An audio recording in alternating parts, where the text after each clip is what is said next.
ಬೆಂಗಳೂರಿನ ಫ್ರೀಡಂ ಪಾರ್ಕ್ನಲ್ಲಿ ಬಿಬಿಎಂಪಿಯ ಪೌರ ಕಾರ್ಮಿಕರು ಬೃಹತ್ ಪ್ರತಿಭಟನೆಯನ್ನು ಹಮ್ಮಿಕೊಂಡಿದ್ದಾರೆ. ವಿವಿಧ ಬೇಡಿಕೆಗಳನ್ನು ಈಡೇರಿಸಬೇಕು ಅಂತ ಹೇಳಿ ಬೃಹತ್ ಪ್ರತಿಭಟನೆ ಹಮ್ಮಿಕೊಂಡಿರುವಂಥದ್ದು. ನನ್ನೊಂದಿಗೆ ಸದ್ಯ ಪೌರ ಕಾರ್ಮಿಕರಿದ್ದಾರೆ, ಪೌರ ಕಾರ್ಮಿಕರ ಸಂಘ ಸದಸ್ಯರಿದ್ದಾರೆ. ಏನು ಹೇಳ್ತಾರೆ ಕೇಳೋಣ, ಅವ್ರ ಬೇಡಿಕೆಗಳು ಏನು ಅನ್ನೋದು ಕೇಳೋಣ. ಸರ್, ಏನೇನು ಬೇಡಿಕೆಗಳಿದೆ, ನಿಮ್ಮ ಪ್ರತಿಭಟನೆಯನ್ನು ಮಾಡ್ತಿದ್ದೀರಿ, ಸರ್ಕಾರಕ್ಕೆ ಏನು ಮನವಿ ಸಲ್ಲಿಸ್ತಾ ಇದ್ದೀರಾ ಅಂತ? ಸರ್, ನಮ್ಮ ಸರ್ಕಾರದಲ್ಲಿ ಎಲ್ಲ ನಮ್ಮ ಪೌರ ಕಾರ್ಮಿಕರ ಬಗ್ಗೆ ಹೆಲ್ತ್ ಕಾರ್ಡ್ ಇದೆ, ಅದೊಂದು ಮಾಡಬೇಕನ್ನೋದು. ಮತ್ತೆ ಬಂದುಬಿಟ್ಟು ನಾವು ಸಪೋರ್ಟ್ ಕೊಡೋಕ್ಕೆ ಬಂದಿದ್ದೀವಿ ಉಂಟು, ನಮ್ಮ ಬೇಡಿಕೆ ಅಂತ ಬಂದಿಲ್ಲ. ಅಮೃತರಾಜು ಸಾಹೇಬರಿಗೆ ಅವರು ರಾಜ್ಯಾಧ್ಯಕ್ಷರು, ನಾವು ಪೌರ ಕಾರ್ಮಿಕರ ಲೀಡ್ರಾಗಿ ನಮ್ಮ ಪೌರ ಕಾರ್ಮಿಕರ ಮಹಾಸಂಘದಿಂದ ಬೆಂಗಳೂರು ಅಧ್ಯಕ್ಷರಾಗಿ ನಮ್ಮ ನಾರಾಯಣ್ ಸರ್ ರಾಜ್ಯಾಧ್ಯಕ್ಷರು ಅವ್ರು ಹೇಳಿದ ಮೇಲೆ ನಾವೆಲ್ಲ ಪದಾಧಿಕಾರಿಗಳು ಎಲ್ಲರೂ ಸೇರಿ ಅವರಿಗೆ ಸಪೋರ್ಟ್ ಕೊಡಬೇಕು.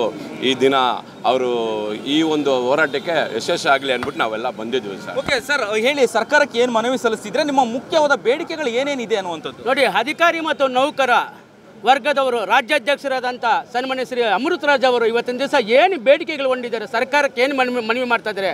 ಒಂದು ಲಾಕ್ಸೇಪ್ ಅನ್ನೋದಾಗಿರ್ಬೋದು, ಮತ್ತು ಕಾರ್ಯಪಾಲಕರನ್ನು ಅಧೀಕ್ಷಕರ ಅಭ್ಯರ್ಥಿಗಳನ್ನು ಮಾಡುವುದಾಗಲಿ, ಮತ್ತು ಈಗಾಗಲೇ ನಮ್ಮ ನೌಕರನ್ನ ಸಸ್ಪೆಂಡ್ ಮಾಡಿರೋದಾಗಿರ್ಬೋದು, ಮತ್ತು ಮಾರ್ಷಲ್ಗಳನ್ನು ರದ್ದು ಮಾಡುವುದಾಗಲಿ, ಹಲವಾರು 12 ಬೇಡಿಕೆಗಳನ್ನು ಇಟ್ಟುಕೊಂಡು ಇವರ 12 ಬೇಡಿಕೆಗಳನ್ನು ಮುಂದಿಟ್ಟು ಸರ್ಕಾರಕ್ಕೆ ಮತ್ತು 10 ಮಹಾನಗರ ಪಾಲಿಕೆಯಿಂದ ಎಲ್ಲರನ್ನು ಕರೆಸಿ ಇವತ್ತಿನ ದಿವಸ ನಾಯಕತ್ವ ವಹಿಸಿರುವಂಥ ಅಮೃತರಾಜ್ ಅವರಿಗೆ ನಮ್ಮ ಸಂಘದ ಕರ್ನಾಟಕ ರಾಜ್ಯ ನಗರ ಪಾಲಿಕೆ, ನಗರಸಭೆ, ಪುರಸಭೆ ಪೌರ ಕಾರ್ಮಿಕರ ಸಹಂಕ ಹಾಗೂ ಬಿಬಿಎಂಪಿ ಸ್ವಚ್ಛತಾ ಪೌರ ಕಾರ್ಮಿಕರ ಮಹಾಸಂಘದ ರಾಜ್ಯಾಧ್ಯಕ್ಷರು ಹಾಗೂ ನಮ್ಮ ಬೆಂಗಳೂರು ನಗರಾಧ್ಯಕ್ಷ MD ಶ್ರೀನಿವಾಸರು ಮತ್ತು ನಮ್ಮ ಸಂಘದ ಎಲ್ಲ ಪದಾಧಿಕಾರಿಗಳು ಸೇರಿ ಇವತ್ತಿನ ದಿವಸ ನಮ್ಮ ಅಮೃತರಾಜ್ ಅವರು ಮುಷ್ಕರವನ್ನು ಹಮ್ಮಿಕೊಂಡಿದ್ದಾರೆ.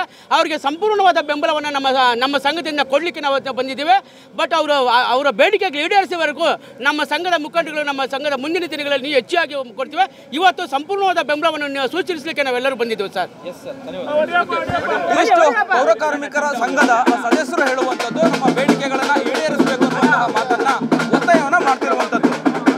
ನಾನು 86 kg ಇದ್ದವಳು 71 kg ಬಂದಿದ್ದೀನಿ. ವಯಸ್ಸಾದ್ಮೇಲೆ ಸ್ಮಾರ್ಟ್ ಆಗಿ ಕಾಣ್ತೀರಾ ಅಂದ್ರೆ ಜಿನ್ನಿ. 126 kg ವೇಟ್ ಇದೆ, ನಾವು ಈಗ 114 kg ಲೆಕ್ಕ ಬಂದಿದ್ದೀವಿ. ಯಾವುದೇ ಸೈಡ್ ಎಫೆಕ್ಟ್ ಆಗಿಲ್ಲ. 84ರಿಂದ 50 kg ಬಂದೆ, ಆಮೇಲೆ ಸಣ್ಣಗೆ ಫಿಟ್ ಆಗಿದ್ದೀನಿ. ಅದಕ್ಕೆ ನಾನು ಯೂಸ್ ಮಾಡ್ತಾ ಇರೋದು ಜೀನಿ ಸ್ಲಿಮ್. 84ರಿಂದ 50 kg ಬಂದೆ, ಆಮೇಲೆ ಸಣ್ಣಗೆ ಫಿಟ್ ಆಗಿದ್ದೀನಿ. ಅದಕ್ಕೆ ನಾನು ಯೂಸ್ ಮಾಡ್ತಾ ಇರೋದು ಜೀನಿ ಸ್ಲಿಮ್. ಸಣ್ಣ ಆಗಕ್ಕೆ ಜೀನಿ ಸ್ಲಿಮ್ ಯೂಸ್ ಮಾಡದೆ ಹೆಲ್ದಿನೂ ಅದೇ. ನೀವು ಸಣ್ಣ ಆಗ್ಬೇಕಾ, ಹೆಲ್ದಿ ಆಗ್ಬೇಕಾ, ಹಾಗಿದ್ರೆ ಜೀನಿ ಸ್ಲಿಮ್ ಯೂಸ್ ಮಾಡಿ.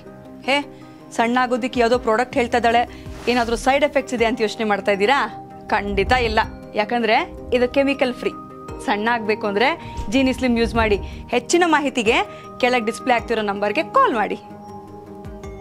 ಬೆಂಗಳೂರಿನ ಸಮಗ್ರ ಸುದ್ದಿಗಾಗಿ ನೋಡಿ ಕರ್ನಾಟಕ ಟಿವಿ ಬೆಂಗಳೂರು.